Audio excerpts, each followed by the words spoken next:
Hi guys, I'm here to fulfill my promise. I said I will let you know the process of getting a car in Korea. But first things first, I will start with the license, what you need to get your license in Korea.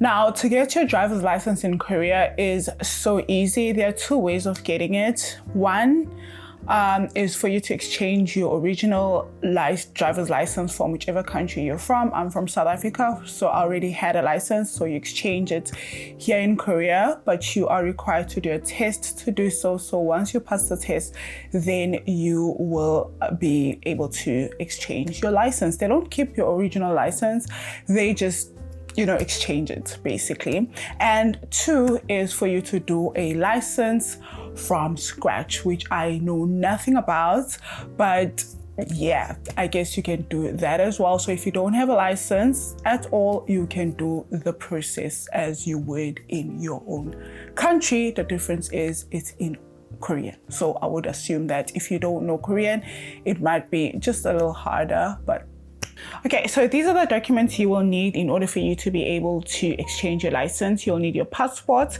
you'll need your ARC, your driver's license, a physical health check, your certificate of entry and departure, and 10,000 won. Okay, 10,000 won is not a document, but you will need 10,000 won. You will need to certify your driver's license. In order to do that, you will need to send it to the embassy. You can drop it off yourself, or you can send it via post office to your embassy. It doesn't take long. It takes a week is too long. It's really fast, but that is the longest process, because you have to go through the process of sending it and stuff like that, but it is really short. The rest of the stuff are really short. So you'll do a copy, you'll take a copy of your ID and then do a copy of your ARC, put it in an envelope, put an additional envelope for them to send it back if you choose the process of sending it. Put it in an envelope, put the originals in, they will certify it and send it right back to you. It's not complicated at all. Before you send in your ARC and license for them to certify it, you have to send them an email just to tell them that, hey, I need my document certified. They'll send you a form that you need to fill up, and you will send that form with the document and send it to them, and they will do just that. It does not take long. For physical health check, it's just basically checking your eyesight and checking your hands. For some reason, they do check if you have all your fingers. So they usually choose the hospital for you. I did my license at the Gwangyang driver's licensing office. It's close to Suncheon. I'm not sure about other places. Okay, so now that's done. You now hold a driver's license in Korea. Whoop whoop. You can now purchase a car. So purchasing a car, since we already had purchased a car in my house, we already had a car, so my process of buying a car was not complicated, even though we bought it in different ways. My husband bought a car from an actual person who was selling their car because they're leaving the country or for whatever reason, and I bought a car from a dealership. So now there's a difference in terms of it might be slightly more expensive to buy from a dealership because there's additional costs that are counted. So whatever you see online, the prices that you see online, those are not the final prices, so they will have additional pricing, and so that makes it slightly more expensive.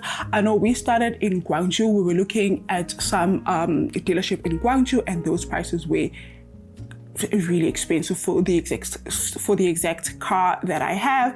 So I decided to speak to my core teacher to ask her if she knows a place that I can buy used cars at, and she recommended a place in Suncheon where she bought her first car. So that was really helpful. So if you know anyone who would have any information when it comes to used car dealerships in Korea, that would help, be it your friend, Korean friend, your co-teacher, or anybody that you trust and know that could direct you to a reliable place that you can buy your used car at, then please do so. It helps a lot. And so it made my process also a bit more easier. So I went there, and they already knew I was coming.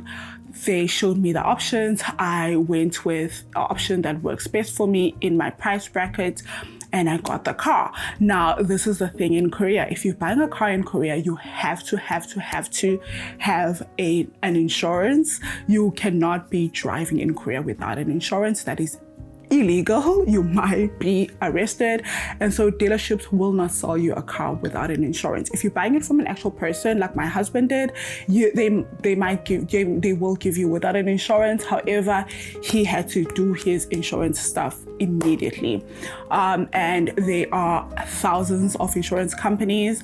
My husband used a different person who was the middleman to whichever company he's with, so he used the middleman. I used Ace. It's a global insurance company that also has really good English speakers, and they were helpful. It's not cheap.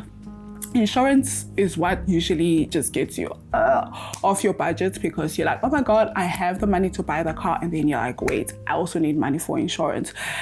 And so it gets a bit trickier, and they will not release your car without seeing the insurance certificate. And so, yeah, so that's the process of getting a car in Korea. If you have any more questions, please leave them down below. I will definitely get around them. Maybe it won't be a sit down like this when I'm answering those questions. I'm probably going to be doing like a vlog, and then I'll squeeze in, I will answer those questions either on the comment section, or I will answer them, you know, as I go. So I hope it's helpful. I try to say everything that I can remember, and I hope I did not leave anything out. If you've gone this far on the video, thank you so much. I will see you on my next video. Have yourself a great week.